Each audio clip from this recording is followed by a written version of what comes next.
आज हम लोग पढ़ क्या रहे हैं, हम लोग पढ़ रहे थे पिछले 2-3 क्लास से पढ़ रहे हैं हम लोग डिफरेंट ब्रांचेस ऑफ बायोलॉजी। इससे पहले हम स्टार्टिंग क्लास में क्या पढ़ा था हम लोग कि बायोलॉजी का कितना सारा ब्रांच है ना। उसमें क्या क्या पढ़ा था, जियोलॉजी पढ़ा, बॉटनी पढ़ा, मॉर्फोलॉजी पढ़ा, एनाटॉमी पढ़ा, physiology, cytology, histology, microbiology, bacteriology, virology, genetics, ecology, immunology और बायोटेक्नोलॉजी। फिर उससे पहले क्या पढ़ा था हम लोग, उसके बाद क्या पढ़ा हम लोग, ब्रांचेस ऑफ अप्लाइड बायोलॉजी, मतलब बायोलॉजी का वो ब्रांच जो हमारे डेली लाइफ में अप्लाई होता है। हालांकि अप्लाई तो सभी होता है, अप्लाई जितना भी यहाँ पर साइंस का ब्रांच पढ़ा हम लोग, चाहे वो जेनेटिक्स हो, चाहे वो इकोनॉमी हो, चाहे वो माइक्रोबायोलॉजी हो, सभी इस्तेमाल होता है। लेकिन ये जो पिछले क्लास में पढ़ाया था कि ब्रांचेस ऑफ अप्लाइड बायोलॉजी, मतलब साइंस बायोलॉजी का वो ब्रांच है जो हमारे रोज़मर्रा ज़िंदगी में हमेशा हर वक्त इस्तेमाल हो रहा है। सिर्फ बायोलॉजी, इकोलॉजी, ये सब साइंस एक ब्रांच है, लेकिन ये हमारी ज़िंदगी में हमें इसका इस्तेमाल नहीं हो रहा है, वो इंडायरेक्टली इस्तेमाल हो रहा है अगर हो भी रहा है। लेकिन यहाँ पर जो कुछ जो साइंस का ब्रांच था, जैसे एग्रीकल्चर, खेती बाड़ी, इसका हमारे डेली लाइफ से डायरेक्ट रिलेशन है। एग्रीकल्चर माने खेती बाड़ी, काश्तकारी, तो डेली तो खा रहे हैं हम लोग, एक लम्हा खा रहे हैं, अभी खा के उठे, जो चावल खाया, जो आलू खाया, सब तो एग्रीकल्चर खेती बाड़ी से आए ना। तो एग्रीकल्चर देखा, फिर हम लोग क्या देखा, फ्लोरिकल्चर देखा, फिर पिसिकल्चर देखा, फिर सेरिकल्चर देखा, फिर हम लोग एपीकल्चर देखा, फिर हम पोल्ट्री एंड एनिमल हस्बेंड्री भी देखा। ज़्यादातर में क्या देखा हम लोग, जानवरों का, कीड़े मकोड़ों का पालन पोषण, ये देखा ना हम लोग। यहाँ पर लोग क्या देखा था, हम हॉर्टिकल्चर में क्या देखा था, फूलों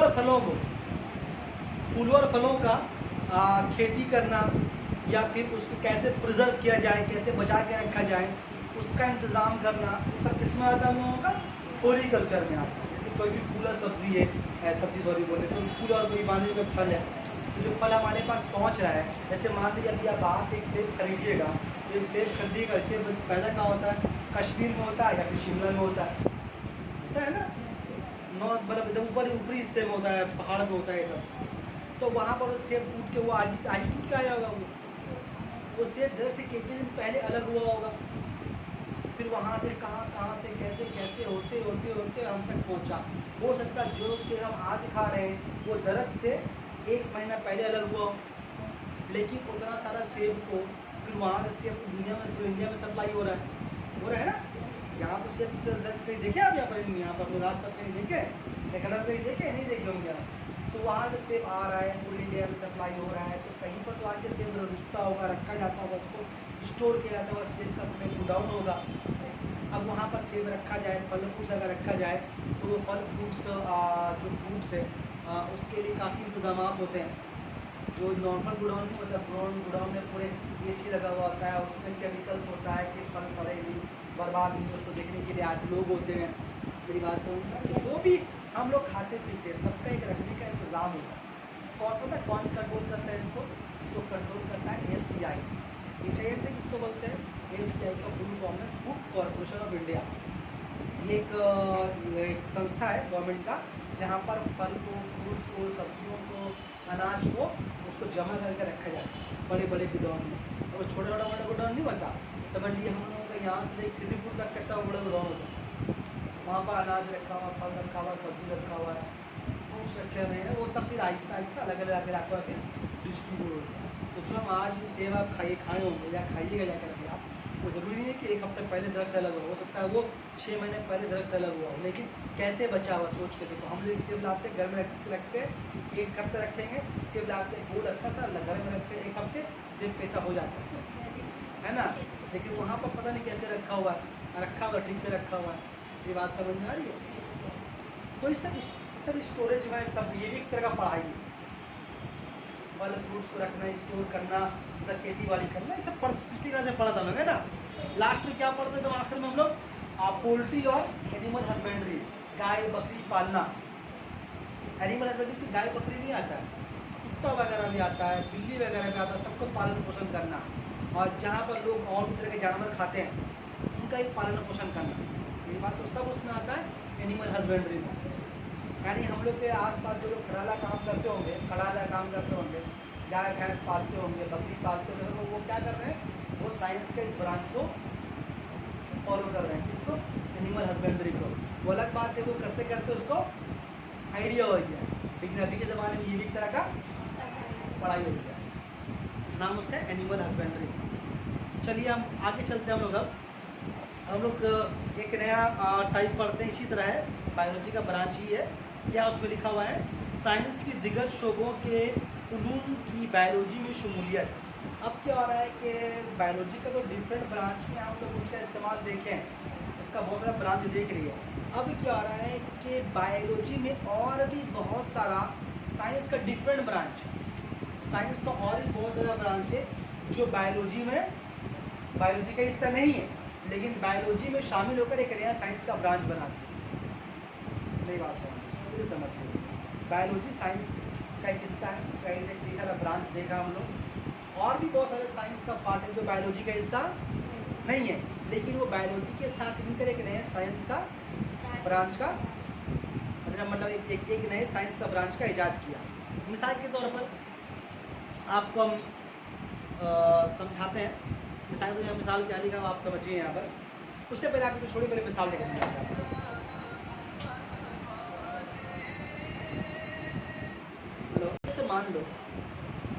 मान लो जैसे कि एक मिसाल दे रहा आपको।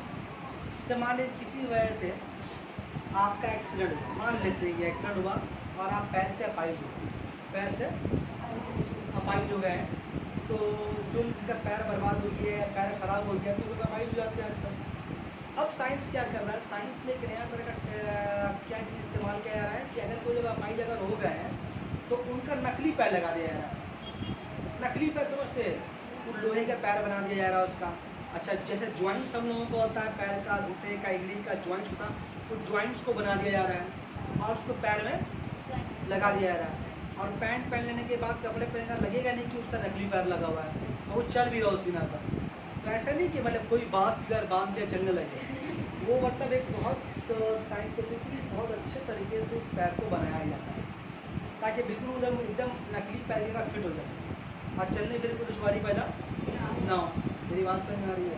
बहुत जगह आप निकलेंगे, एक साल देते मेरे जानने में एक लोग थे, कोई एक एजेड लोग थे, वो अचानक एक दिन जा रहे थे। हम आपको मिसाल बता रहे हैं कहाँ साइंस झुका। अभी जो आपको मिसाल दिया, जो पैर में टूट जाने पर जो नकली पैर बना दिया था, या ऐसा मिसाल है जो बहुत सारे लोग पोलियो का शिकार हो जाते हैं, तो उसका एक लोहे का जाली का टाइप का बना हुआ एक होता है, वो पैर फिट कर रखते उसके साथ चल सकता है, वो सब भटक के, लेकिन वो चल सकता है ना।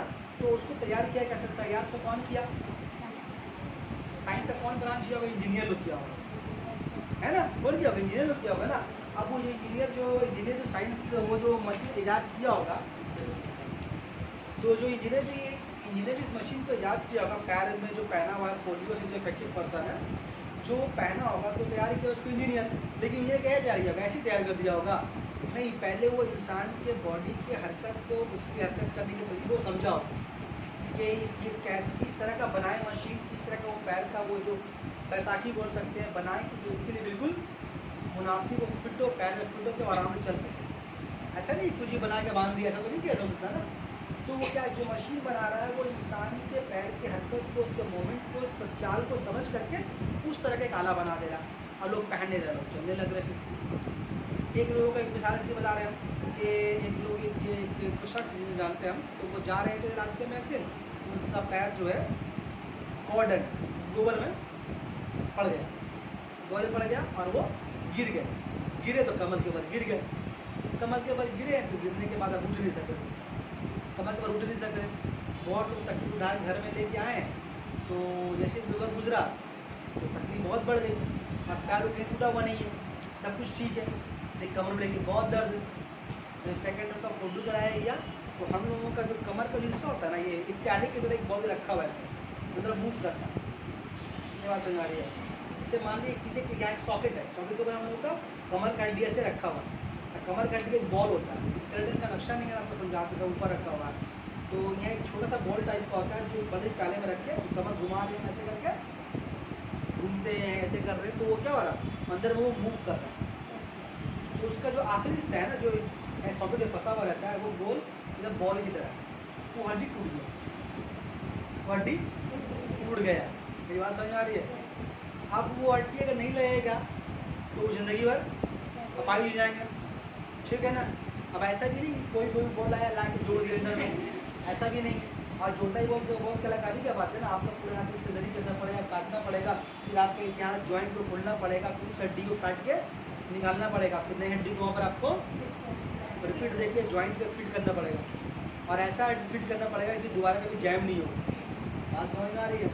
तो उसका एक बॉल मिला, मार्केट में मिलता है, मामूली बॉल नहीं होता कि खेलने वाला बॉल ले लिया, तो वो सब बॉल कौन बनाता होगा?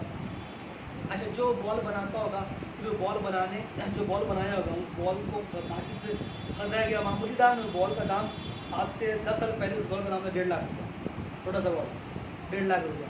तो उसको अभी जब फिट करना अंदर में, तो अंदर जो पुराना हड्डी काट के निकालेगा उसको, फिर वो नट बोल्ट टू रिपीट अंदर में नट बोल्ट टू रिपीट देकर उसको फिट किया जाएगा। मेरी बात समझ आ रही है? इस सब का काम कौन कर रहे हैं? इंजीनियर लोग करता है। या मान लीजिए किसी एक आदमी का, अभी तो बहुत ज़्यादा टेक्नोलॉजी को कॉस्ट हो गया है, तो मेरे जानने में कार्य का एक और बच्चा है, उसका यहाँ से हाथ पीछे टूट गया, हाथ बीच से मतलब बस सिला रहा था, हाथ बाहर निकला हुआ था, धक्का लगा और ये पूरा हड्डी जो है टूट गया। टूटा कैसा? चमका भी नहीं, फिर हड्डी टूट के नोक निकल जाता है, वैसे नोक निकल। बात समझ में आ रही है?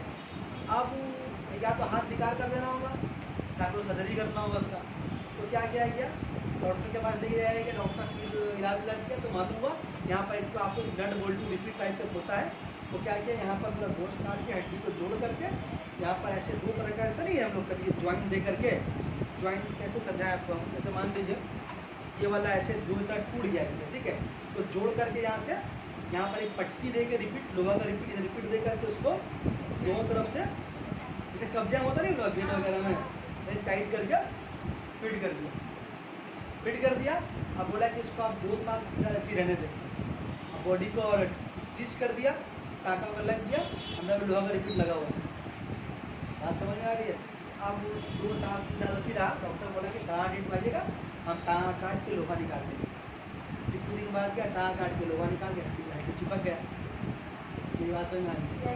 तो यहाँ पर क्या हुआ, साइंस में, बायोलॉजी में इंजीनियरिंग का इस्तेमाल हुआ। और अभी तो साइंस यहाँ तरक्की चली, अगर आपका हाथ भी कट जाए ना, इस तरह अपने मरीज उंगली को ला रहे हैं, अपने इसको ला रहे हैं, अपनी मरीज से कर रहे हैं, अगर आपका हाथ जो कट भी जाए तो साइंस यहाँ तरक्की कर लिया आपका कि आपका नकली हाथ लगा देगा, और लोहा का अंदर में मशीन से कैसा फिट कर देगा आपके बॉडी के अंदर। जैसे आप अपने हाथ को गिरा रहे हो, वैसे आप उस तरह के लोहे की उंगली को गिरा सकिएगा, सारा काम कर सके, गिलास पकड़ सकिएगा, खाना खा सके, सब काम कर सकिएगा उससे। आपको देखी भी नहीं लगेगा वो नकली हाथ है। उसको इतना कंप्यूटराइज डिज़ाइन किया जाता है कि आपको लगेगा नहीं, वो हरकत भी करेगा वैसे ही। रॉबर्ट की अच्छी मिसाल, रॉबर्ट अच्छी मिसाल है। जैसे एक क्या नाम है, जो रिलायंस कंपनी का मालिक है मुकेश अंबानी, उसकी जो वाइफ है नीता अंबानी है ना, उसका एक पसंद रॉबर्ट है। रॉबर्ट ऐसा है कि बिल्कुल इंसान की तरह सोचता है, बात करता है, उसका फीलिंग इंसान की तरह, और वो भूख लगेगी या कुछ भी करके बोलेगा, चार्ज कर वो बोलेगा, हंसाएगा, जोक करेगा। ऐसे नहीं बोलते अम्मी आपको आज जाऊँगा मार्केट में, आप जाइएगा नहीं, यही बात बोलेगा उसको, बस जैसे कि आदमी घर में तो हंसी रहेगा। बात समझ आ रही है? तो मिसाल की तरह है। तो इंजीनियरिंग का साइंस जो इस्तेमाल है बायोलॉजी में, तो साइंस को उस ब्रांच को हम लोग क्या बोलेंगे, बायो इंजीनियरिंग। क्या लिखा हुआ देखिए, इसमें लिखा हुआ है ये बायोलॉजी और इंजीनियरिंग की मिली जुली एक शाख है। इसकी मदद से अपाहिज लोगों के नकली अज़ा और बीमारियों की तशखीस के लिए तरह तरह की मशीनें बनाई जाती हैं। तो बात आपको बता रहे थे, कुछ मिसाल आपको देकर समझाएं हम। कोई बात में आपको लिखा हुआ है कि जो अपाहिज लोग होते हैं उनके लिए बनाया जाता है इस तरह का मशीन, पार्ट्स बनाया जाता है, बॉडी का डिफरेंट पार्ट बनाया जाता है, या फिर इलाज करने के लिए बहुत सारा आला बनाया जाता है। बात समझ में आ रही है? एक और ही बहुत कॉमन चीज़ जानते हैं, आपको दिल में घड़ी का लगना है ना, जब हार्ट बीट ठीक से काम नहीं करता है और बहुत स्लो करता है तो बहुत तरह करते हैं, यहाँ पर एक घड़ी बैठवाते हैं। एक घड़ी होता है, हम देखा नहीं है लेकिन सुनते हैं, तो एक घड़ी फिट कर देता है जो दिल का हार्ट बीट को मेंटेन रखता है, वो हमेशा पंप लोग लगाते हैं ना, सुने होंगे आप लोग, दिन में घड़ी लगा हुआ, दिन में घड़ी लगा हुआ, एक मशीन उसको बोलते हैं पेस मेकर बोलते हैं। क्या नाम उसका? मतलब घड़ी में उसको बोलते हैं पेस मेकर। अब बताइए पेस मेकर की मशीन कौन बनाया होगा? उसकी इंजीनियर बनाया होगा ना। लेकिन क्या सोच के बनाएगा? दिल के अंदर तो सोच के बनाया होगा ना कि दिल को इतना पंप करना है, उतना ही दिल को वो पावर सप्लाई करे। ज़्यादा करेगा तो कम भी करेगा तो ये मर जाएगा। कम हो रहा है तो भी तो मशीन लगाया हो, हार्ट बीट कम, वो स्लो पंप कर रहा था तभी तो मशीन लगाया, घड़ी लगाया दिया। इनके पंप ठीक से करे तो ठीक से करेगा, ज़्यादा करेगा तो प्रेशर बढ़ जाएगा, मर जाएगा, निकल लेगा। आज समझ में आ रही है? तो वो जो मशीन बनाया कि दिमाग से लगा के बनाया होगा, उसको बॉडी में फिट रहना है हमेशा हमेशा के लिए। मर जाएगा तो मशीन बाहर निकल जाएगा, आगे निकल के मर जाएगा। आज समझ में आ रही है? तो इसको कौन बनाया? इंजीनियर बनाया होगा। किसके लिए बनाया? इंसान के लिए बनाया, जिंदा लोगों के लिए बनाया, बायोलॉजी के लिए बनाया। तो बायोलॉजी में किसका इन्फ्यूजन, किसका मिलावट हुआ? इंजीनियर का। साइंस के दौरान क्या बनेंगे हम लोग? बायोलॉजी।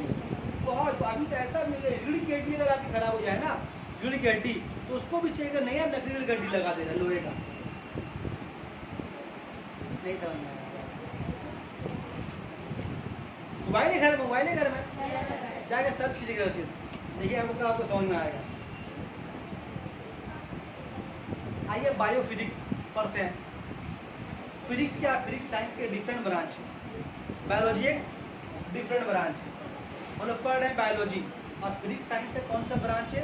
फिजिक्स साइंस का एक ऐसा ब्रांच है जो बेजान चीज़ों के बारे में डील करता है। बेजान चीज़ों, उसकी खूबी, उसका स्ट्रक्चर, उसका बनावट, उसका नेचर, उसकी खूबी, उसके बारे में डिस्कस करता है, इसको बोलते हैं फिजिक्स।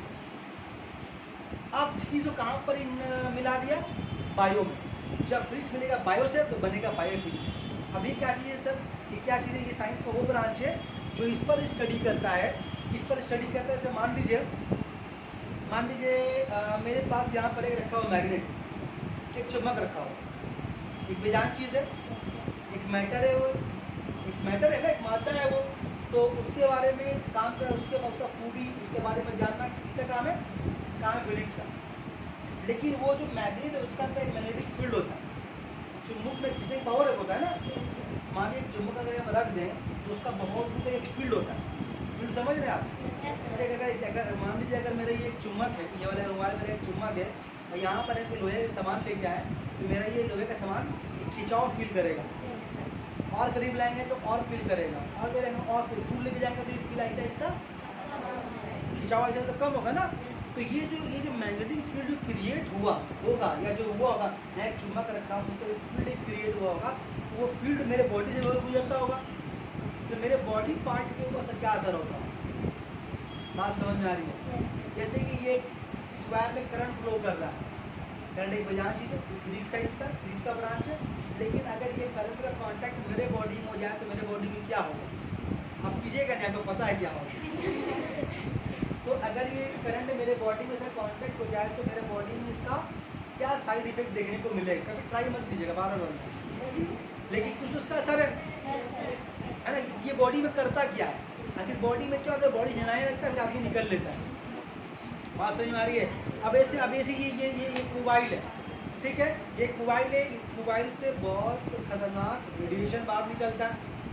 कॉलिंग इसी की वजह हो रहा है ना, बहुत खतरनाक रेडिएशन बाहर निकलता है इससे। अभी भी रेडिएशन आ रहा होगा, हाथ में लेके अभी यहाँ से रेडिएशन इमिट कर रहा होगा, हम इसको पॉकेट में रख रहे हैं, जींस पैंट में रख रहे हैं, यहाँ पर रख रहे हैं, तो जो रेडिएशन निकल रहा है उस निकलने वाले रेडिएशन से मेरा हार्ट बीट पे क्या असर पड़ रहा, मेरी किडनी पे क्या असर पड़ रहा, या जो बार बार हम पैर में रख रहे हैं, जो गर्मी से मोबाइल जो गर्मी जो पैदा हो रही है, उस गर्मी से मेरी स्किन के टिश्यू पे क्या असर पड़ रहा है। बात समझ में आ रही है कि नहीं आ रही है? तो क्या असर पड़ रहा है? पड़ तो रहा है असर, कैसे पढ़ रहा है, क्या पढ़ रहा है, क्यों पढ़ रहा है, क्या करना पड़ेगा इसके लिए, तो ये भी तो पढ़ाई है ना। ये बात बार बार अगर मोबाइल अगर यहाँ रखिएगा, पॉकेट में यहाँ अगर रखिएगा तो आपका किडनी डैमेज होना तय है। और बार बार अगर आप हार्ट में रखिएगा, यहाँ रखिएगा तो आपका हार्ट बीट पर असर पड़ेगा उसमें। और अगर मोबाइल से गर्मी जो पैदा होती है, मोबाइल ये गर्मी होती है, मोबाइल बहुत गर्म हो जाता है, और अक्सर मोबाइल यहाँ पर पॉकेट में रखते हैं तो दाएँ तरफ जान से वो टच कर रहे हैं, बाएँ तरफ टच कर रहे हैं, तो उस गर्मी के रेडिएशन से और गर्मी से क्या कभी कभी हमारे बॉडी में डिफरेंट पार्ट में ट्यूमर ही पैदा हो सकता है, कैंसर भी हो सकता है, बहुत सारा इसका एक अलग बात है, हम उसका डीप में नहीं जा रहे हैं। लेकिन ये सबका क्या असर है? कुछ असर पड़ता होगा इसका ना। मेरी बात समझ में आ रही है? जैसे मान लीजिए कि आप जैसे आप लोग कभी लिफ्ट में चढ़े हैं, लिफ्ट में चढ़े, लिफ्ट में जब लिफ्ट उतर रहा होता है तो कैसा कैसा लगता है, चढ़ रहा होता है कैसा कैसा लगता है, क्यों होता है ऐसा, क्या होता है ना। ऊपर जा रहे हैं तो हम लोग का ग्रेविटी के अगेंस्ट में जा रहे हैं तो भारी भारी लगता है, उतरते हैं तो हल्का हल्का लगता है, ग्रेविटी के साथ उतर रहे हैं। ग्रेविटी मतलब जमीन का कहना है। तो इस सब बॉडी में पता नहीं है, बॉडी फर्क नहीं पड़ता है ना, बॉडी में फर्क पड़ता है। तो जो जो इस तरह का स्टडी करता है वो साइंस के किस ब्रांच में मिलता है, बायोफिजिक्स। मतलब जिंदगी में फिजिक्स का इस्तेमाल या फिजिक्स का असर आप समझ में आ रही है। अब घंटों घंटों कान में हेडफोन लगा करके, ब्लूटूथ लगा करके मेरे कान में कदर पड़ेगा उसका, है ना, उनका एक काम है। तो साइंस इस ब्रांच को बोलते हैं हम लोग बायोफिजिक्स। अब वैसे ही आ गया एक बायोकेमिस्ट्री।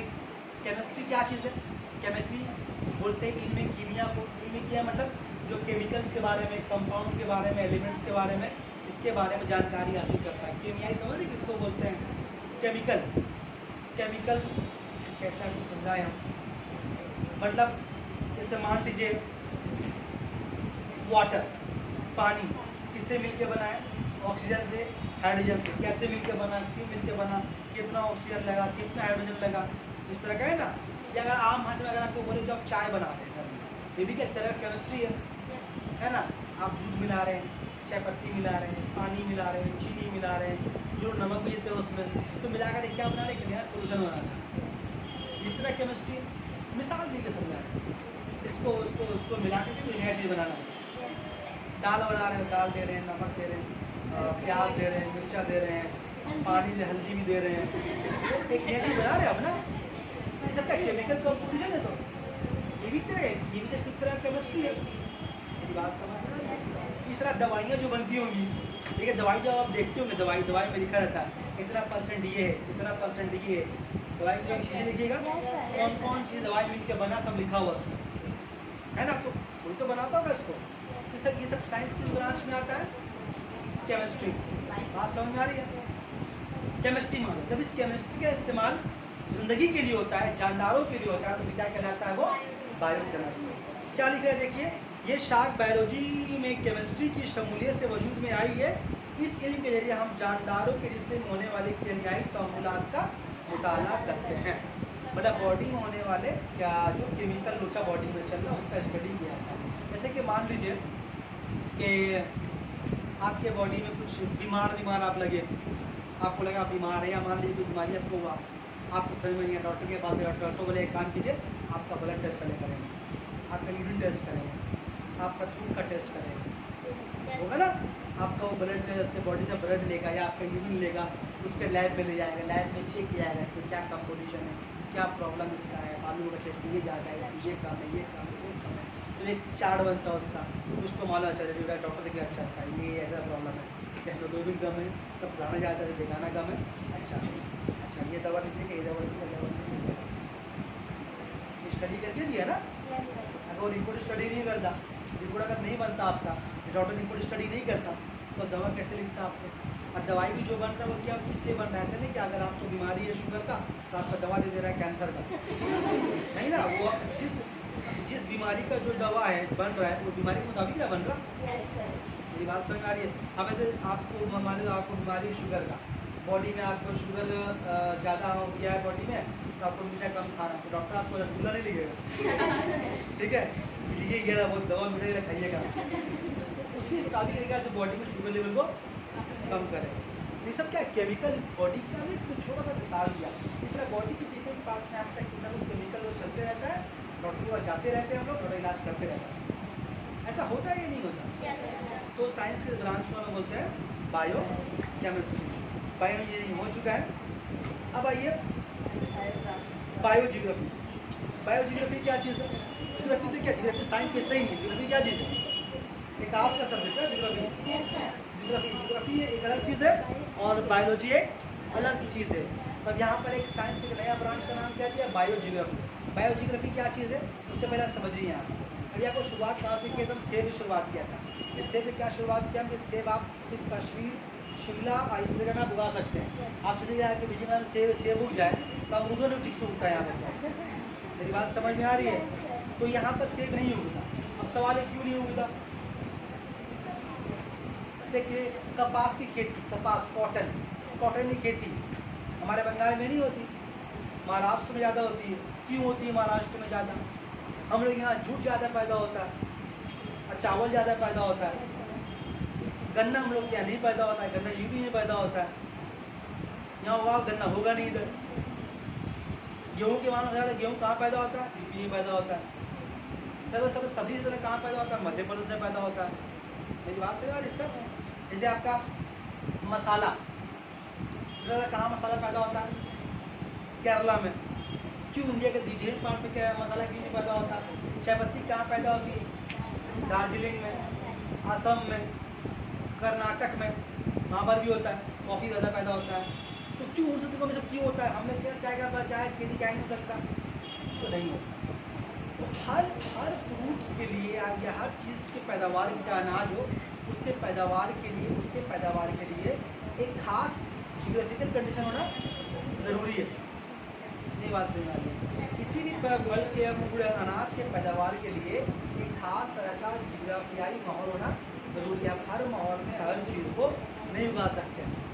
जैसे कपास की ज़रूरी की है उसके लिए काली मिट्टी हो। काली मिट्टी समझते हैं? एक मिट्टी से काला मिट्टी होता है, काली मिट्टी। तो काली मिट्टी हम लोग यहाँ बंगाल में ज़मीन जैसा हम लोग काली मिट्टी है ही नहीं। काली मिट्टी में जो कंपाउंड, जो केमिकल्स होता है वो कपास की खेती के लिए ज़रूरी है। तो हमारे यहाँ पर नहीं होता, यहाँ पर नहीं होता। हम लोग यहाँ ज़्यादा मिट्टी का चिकनी मिट्टी है। यहाँ पर जूट अच्छा पैदा, चिकनी मिट्टी जूट अच्छा पैदा होता है, यहाँ जूट पैदा होता है। मेरी बात सही आ रही? चाय की खेती के लिए ढलवान जमीन होना बहुत ज़रूरी है। चाय की खेती के लिए, कॉफ़ी की खेती के लिए ढलवान जमीन होना ज़रूरी है। कहाँ मिलेगा आपको? पहाड़ पे ही ना मिलेगा। यहाँ ढलवान जमीन कैसे होगा? ला सकेंगे? नहीं लगा सकेंगे ना। तो सबका एक जियोग्राफियाई माहौल होता है, उस माहौल के मुताबिक वहाँ पर वो फसल पैदा होती है। तो हर फसल को अगर आपको खेती बाड़ी भी सीखना करना है तो आपको कौन सा खेती बाड़ी सीखना और कौन से शहर में सीखना ज़रूरी है। अब आप यहाँ बंगाल में लेके कपास का खेती सीखिए तो नहीं चलेगा। बंगाल में आप सीख लिए कपास का खेती और सेब का खेती सीख लिए, तो यहाँ वो होगा ये काम जाना पड़ेगा आपको। फिर कश्मीर जाना पड़ेगा सेब के लिए, या फिर जाना पड़ेगा आपको महाराष्ट्र कपास की खेती करने के लिए, या चाय की खेती सीख ली जाना पड़ेगा दार्जिलिंग। मेरी बात समझ में आ रही है? तो आप हर चीज़ को हर जगह आप मतलब सीख लीजिए तो कहीं भी उगा लेंगे, तो आप नहीं कर सकते ऐसा। तो ये भी एक तरह का पढ़ाई है। ये तो आपका वो अनाज का मामला। हमारे जानवरों के मामले में आइए, बहुत सारे ऐसे जानवर जो किसी खास माहौल में पैदा होते हैं, हर माहौल में नहीं पैदा होते। जैसे पहले हम लोग बहुत पहले पढ़ाया है, जब स्टार्टिंग के ऊँट के बारे में बताया था। ऊँट देखिए यहाँ पर नहीं होता, वहाँ ये आके रही नहीं सके ऊँट यहाँ पर। लेकिन ऊँट रेगिस्तान में है तो तब जहाज दौड़ रहा है, और यहाँ पर आएगा तो यहाँ तारे फंस जाएगा, तारे फंस जाएगा, गोबर लग जाएगा, गड्ढा के तक गिर जाएगा, उसमें नाला है चला जाएगा उसका। उसको रेगिस्तान में जो पैदा वाला जानवर पैदा हो उसको नाला कहाँ से मिलेगा उधर? अब यहाँ नाला है, पैर घुस गया, टूट गया उसका। बात समझ में आ रही है? गरीबी के तार में फंस गया, बोले कहाँ चले आए तो मिसाल दे रहा। तो ये हर जगह पैदा नहीं होता, इसलिए नहीं क्या तार है, मैं मिसाल दे रहा। जो ऊँट जो है रेगिस्तान के खास जानवर वहीं पर पैदा होता है, वहीं पर ज़्यादा पाया जाता है। कंगारू देखिए दुनिया में जगह नहीं है, ऑस्ट्रेलिया में। ये बात समझ में आ रही है? ठीक है, जैसे कि हम वो शेर, टाइगर जो धारी वाला टाइगर, वो दुनिया में सब जगह नहीं है, इंडिया के कुछ शहर में पाया जाता है। ऐसे बहुत सारे जानवर हैं जो कहीं पर और है, कहीं पर और नहीं है। जैसे आपका सादा भालू, जब कहाँ मिलेगा आपको? बर्फीला इलाका में मिलेगा। काला भालू जंगल में मिल जाएगा। अब हाथी हर जगह नहीं रह सकता, हाथी का भी रहना एक खास जगह, गेंडा भी हर जगह नहीं रह सकता। गेंडा में कीचड़, पानी, कादा गेंडा को, तो उसको उसी माहौल चाहिए। तो जो जानदार इस माहौल में रहता है उसको उस तरह का माहौल आपको देना होगा। आप सोचिएगा उसको दूसरे माहौल में रख दे तो वो जिंदा नहीं रह पाएगा। नहीं बात समझ। अब कंगारू को यहाँ लिया एक दिन, लाई एक दिन मोहल्ले में लेके चले आइए कंगारू, खुद मर जाए होगा ना उससे। तो जो जानदार जिस माहौल में रह रहा है वो उसी माहौल में ही रहेगा, वो किसी और माहौल में जिंदा क्यों? क्योंकि हर जानदार खुद को अपने माहौल के मुताबिक ढाल लेगा। उसको नए माहौल में दीजिएगा, वो नए माहौल में सर्वाइव। हम ही लोग को देखो ना, अभी हम ही लोग यहाँ पर जाते कभी गाँव चले गए, तो देखिए गाँव चली गई, गाँव की तबीयत खराब हो गया, गाँव की तबीयत खराब हो गया तो आप हम क्या बोलते हैं, गाँव का पानी शूट नहीं किया बोलते हैं ना। गाँव पानी शूट करने का मतलब पानी में शूट करता है, तो मतलब पानी का वहाँ का जो क्लाइमेट है, वहाँ का जो वेदर है, वहाँ का जो हवा है, उस हवा में ये अपने आप को ढाल नहीं सकती। जो आपकी कभी नहीं बाहर निकला है, वो अचानक चला गया कि दूसरे शहर चला गया, वहाँ रह तो नहीं रह पाए, क्योंकि वहाँ का हवा मिट्टी पानी अलग है, यहाँ का हवा मिट्टी पानी अलग है। अब बॉडी पे जब जाएगा, बॉडी को नया पानी मिलेगा, बल्कि वो पीने में लगेगा पानी, लेकिन बॉडी में जाने वो पानी जो बंगाल में मिलेगा, कि वो हवा नहीं जो बंगाल में लेते हैं, तो वहाँ पर बॉडी क्या होगा, अपने आप को माहौल में डालने की कोशिश करें। कुछ बीमार रहेंगे, कुछ और रहेंगे, ठीक हो जाएगा, चाहिए करेंगे।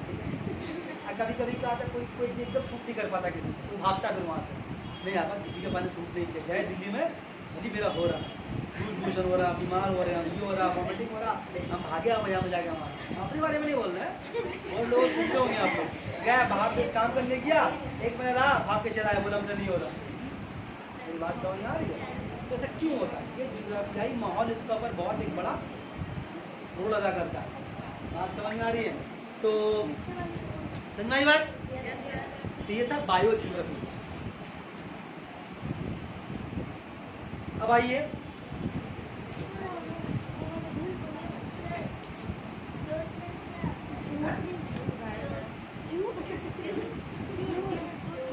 झूठ नहीं पता आपको, इसका बोरा बनता है, बोरा झूठ है।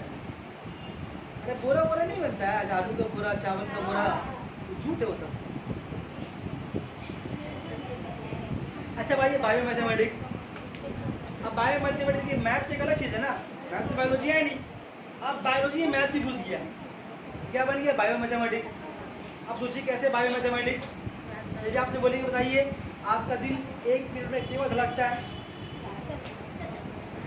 आपका जो दिल है, हार्ट है, हम लोगों का दिल जो है एक मिनट में कितनी धड़कता है, बोलो ना।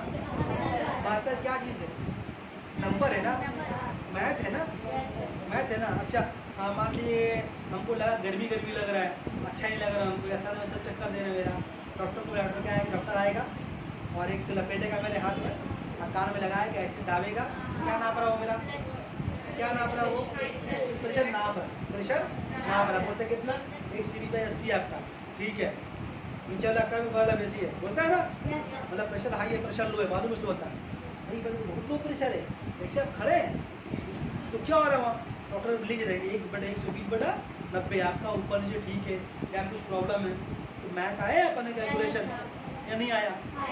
अच्छा मान लीजिए अगर आप गए तो आपको क्या, अगर आपको मान लीजिए शुगर है तो कैसे मालूम आपको शुगर है, आप अपना ब्लड टेस्ट करवाएंगे, ब्लड है ना, ब्लड टेस्ट करवाइएगा तो शुगर जब वो लोग ब्लड टेस्ट लेके मेजरमेंट करेगा, मेजरमेंट करके बता देगा कि आपका इतना शुगर में, आपका इतना ब्लड में इतना शुगर है, मान लीजिए मालूम 220 है आपको, तो कैसे मालूम आपको शुगर है, 220 तो बोल दें, 220 होने का मतलब शुगर हो गया, तो आपको पहले देखना पड़ेगा कि शुगर कितना लिमिट होता है, शुगर का कितना लिमिट है, कितना से ऊपर जाएगा शुगर हुआ और कितना से नहीं जाएगा शुगर नहीं हुआ। मालूम हुआ कि 80 ग्राम से ऊपर जाएंगे तो 80 से ऊपर जाएगा शुगर है, और नीचे आएगा तो शुगर 80 के आसपास तो शुगर नहीं है। अब हमारे 220 है तो शुगर बहुत जोड़ घटा हुआ है बंदा या नहीं हुआ? मेरी बात समझ में आ रही है? डॉक्टर के यहाँ गए आप, डॉक्टर को बोले बीमार है, खांसी हो गया आपको, ये वो हो गया, टैबलेट ठीक, ये सिरप लीजिए, इसको 5 ml कीजिएगा 3 टाइम, अब ला के डाल दो उसको 1 ml 2 ml 3 ml 4, नाप रहे आप ना, मैथ आया है बीच में ना, तो जहाँ बायोलॉजी मैथ घुस गया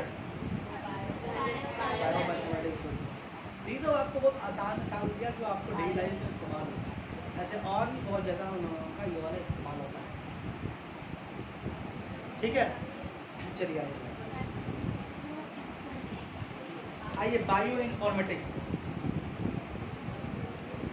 बायो इन्फॉर्मेटिक्स क्या चीज़ है?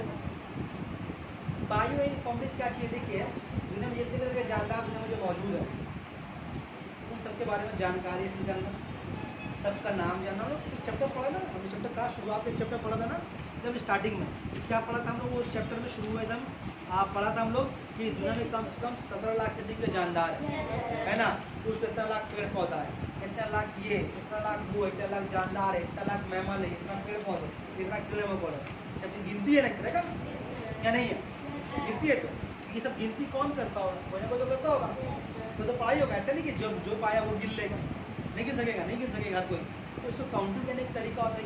काउंटिंग करने के बाद इसे क्लासीफाई करना होता है।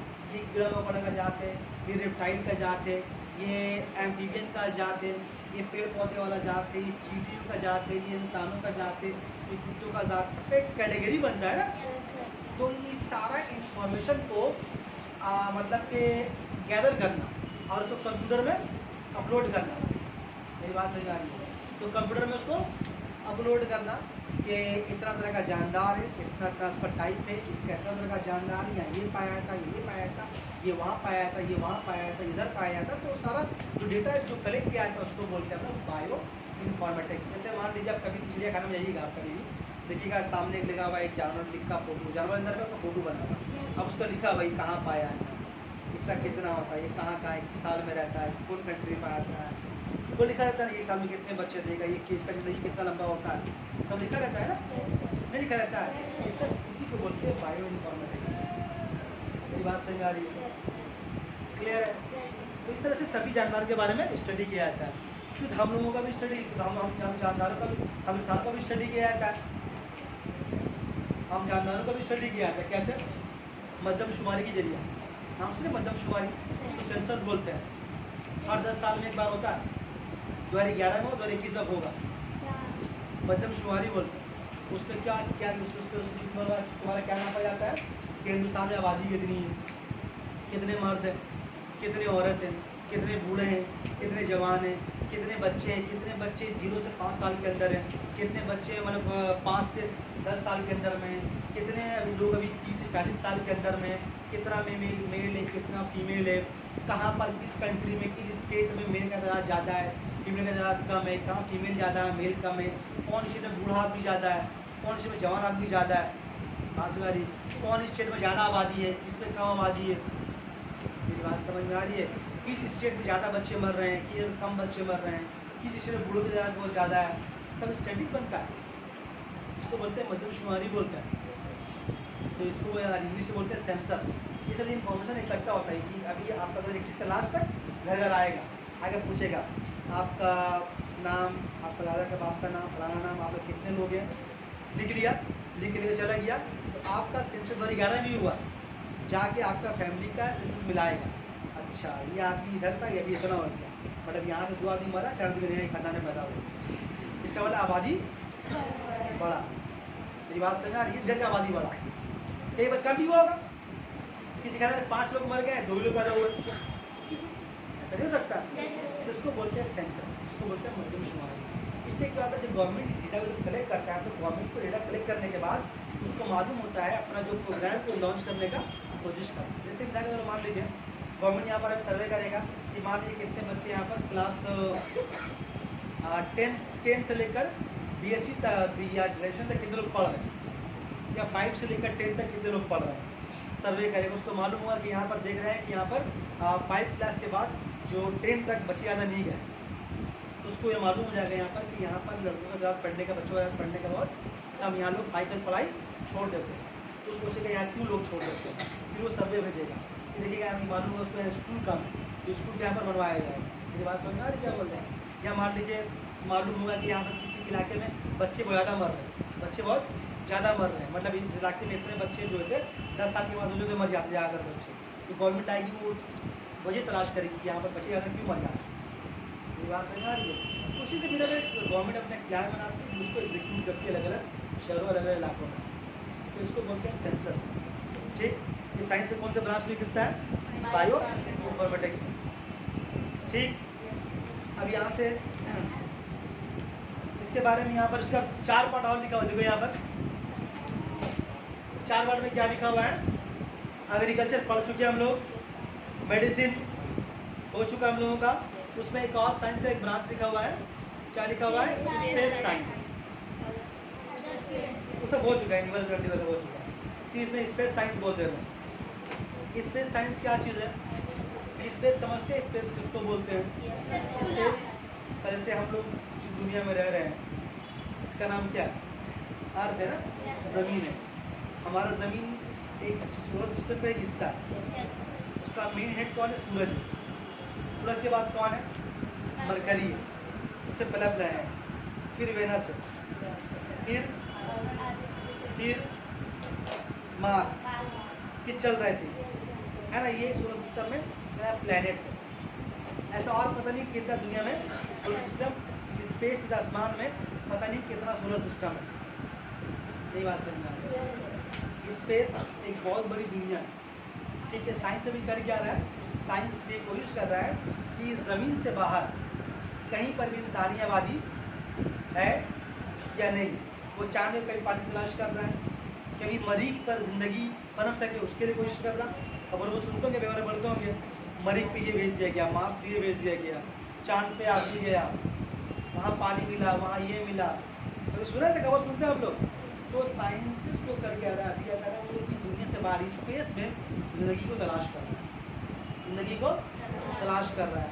या इसको और भी तरह समझिए, जैसे मान लीजिए स्पेस में जो लोग जा रहे हैं स्पेस, तो स्पेस में जा रहे होते हैं, जो स्पेस में जा रहे होते हैं वो लोग नॉर्मल लोग चले जाते हैं स्पेस में, नॉर्मल लोग नहीं जाते। स्पेस में जाने के लिए आपको बहुत तरह का ट्रेनिंग लेना पड़ता है, बहुत तरह का ट्रेनिंग। आम आदमी से जान सकेगा, हमारा जाएंगे तो हम लोग मर जाएंगे। उसके लिए एक रूम में रखा जाता है, उन लोगों को एक रूम में रखा जाता है। वो रूम में स्पेस का तरह ग्रेविटी होता है, स्पेस का तरह माहौल होता है। उस माहौल में उन लोगों को कई महीने ट्रेनिंग दिया है। तो स्पेस से ऊपर जाओगे ना, जब लिफ्ट से लोग जाते हैं मामूली, तो कैसे कैसा लगने लगता है। आज जो आप इतना हाइट पे अपने स्पेस पे जाएंगे तो कैसा लगेगा, बात समझ में आ रही है। तो पहले ट्रेनिंग दिया था कि स्पेस में अगर ये आदमी जाएगा, ये लड़की जाएगी, ये लड़की जाएगी, तो इसका बॉडी में क्या तब्दीली देखने को मिलेगा, अंदर में हार्ट बीट कैसा हो जाएगा, किडनी काम कैसे करेगा, ब्लड सर्कुलेशन से कैसा होगा, दिमाग कैसा काम करेगा, सबकी वजह स्टडी किया था। जब देखा था कि ये लड़की, ये बच्चे या ये आदमी पूरा फिट है जाने के लिए, तो उसको स्पेस में भेजा जाता है। स्पेस में स्पेस में लोग रहते हैं, जो स्पेस में ये क्या बोलते हैं उसको, सैटेलाइट होता है स्पेस में, उसमें कुछ लोग रहते हैं हमेशा 6 महीना 7 महीना सबके अपने कोर्स होता है, फिर वो चलाएगा बल्कि दूसरे लोग जाएंगे। ये बात स्पेसशिप में स्पेस में लोग रहते हैं, 5-6 लोगों पर एक टीम होता है।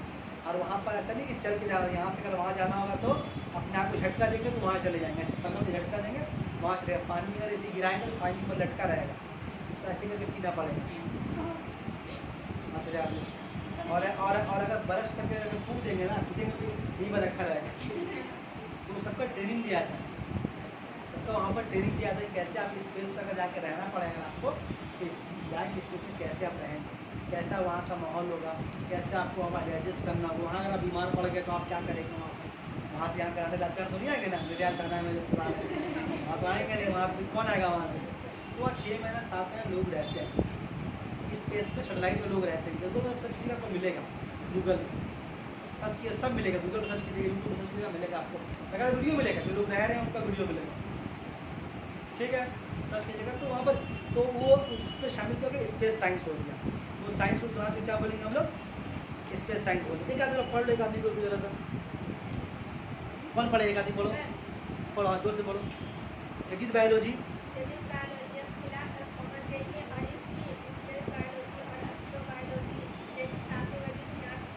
मतलब कि जदीद बायोलॉजी जो अभी का जो नया बायोलॉजी है वो कहाँ तक पहुँच चुका है, स्पेस तक पहुँच चुका है।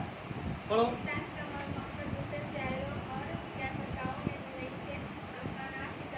क्या बोला कि साइंस के ब्रांच से काम किया है कि इस ज़मीन से बाहर दुनिया में कहीं पर जिंदगी और है यानी उसका तलाश करना। पढ़िए। ज़मीन पर जिंदगी के वजूद के असरात की खोज है, इंसान और दूसरे जानवरों पर खुला जिंदगी के असरात को बताना भी इसका है। मतलब अगर यहाँ से हमें दूसरे ग्रह में जाना कर पड़े, कहीं मान लीजिए कभी ऐसा हो गया कि मरीख पे, मान लीजिए मरीख पे या चांद पे, मालूम है चांद पे इंसान रह सकता है, पर चांद में अगर आप जाएंगे तो हम लोग रह पाएंगे नहीं रह पाएंगे, कैसा हमको लगेगा, हम लोग सांस ले पाएंगे नहीं, वहाँ खाना बना पाएंगे नहीं बना पाएंगे, वहाँ बिरयानी मिलेगी नहीं। तो ये सारा चीज़ का वहाँ पे स्टडी किया जाएगा। बात समझ में आ रही, चलिए। ताकि खुला में जाने वाला और फ्लाई जो लिखा हुआ फ्लाई स्टेशन में लंबी दूरी जाने वाले किसके बारे में बोलो, जो बोले नहीं स्पेसशिप में जो लोग रहते हैं उन्हीं के बारे में हमारे।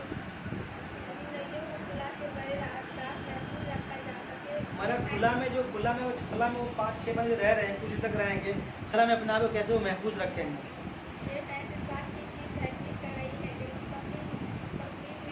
चांद और मरीख पर इंसान तलाश कर रहे हैं, कहीं जाकर जाना पड़े, जिस आबादी सबसे बढ़ रही है, ज़मीन तो खत्म होते जा रहा है आहिस्ता आहिस्ता, आदमी कहाँ रहेगा। तो सोच रहा है कि चांद पे और मरीख पे जाके रहेंगे हमेशा हमेशा के, सही है। ये घर छोड़ दिया, चलो बटल में रहेंगे, और एक दिन आने वाला है कि आज चलो यहाँ पे क्या लो, मरीज पे घर गई है, मरीज पे घर बनाएंगे। तो वहाँ चले जाएगा तो बार बार नहीं आ पाएंगे, चलेगा तो चले गए, और रह गए तो रह गए। चलो खोज करना, तलाश करना, लेकिन लोगों को मुमकिन अभी तक कोई रास्ता मिल नहीं रहा।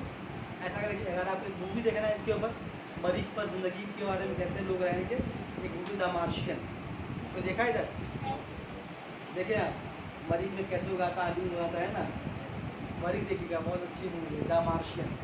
वो लोग मरीज पे जाते, स्पेसशिप पे लिख के मरीज पे जाता है, वो लोग 7-8 लोगों का टीम रहता है, उन लोगों का जाता है, वो लोग अचानक मरीज पे तूफान आ जाता है, तो ये लोग जो बाकी 6 आदमी ना स्पेसशिप लेके जल्दी से भागता है, एक आदमी मरीज पे अकेला रह जाता है, इतना बड़ा प्लेनेट पे अकेले रहता है, तो कैसे सर्वाइव करता है। बहुत इंटरेस्टिंग मूवी थी, कहीं मौका मिले देखिए, मेरे तो अच्छा आज ही देखिए क्या, द मार्शियन, हिंदी में है, इंग्लिश में भी है लेकिन हिंदी में भी है, हिंदी डब खोजिएगा मिलेगा, तो कहाँ से कहाँ बात चला गया। ठीक है, बाकी खत्म साइंस के दौरान पूरा खत्म, रिलीजन में कुछ नया शुरू करें, सेव कर दो।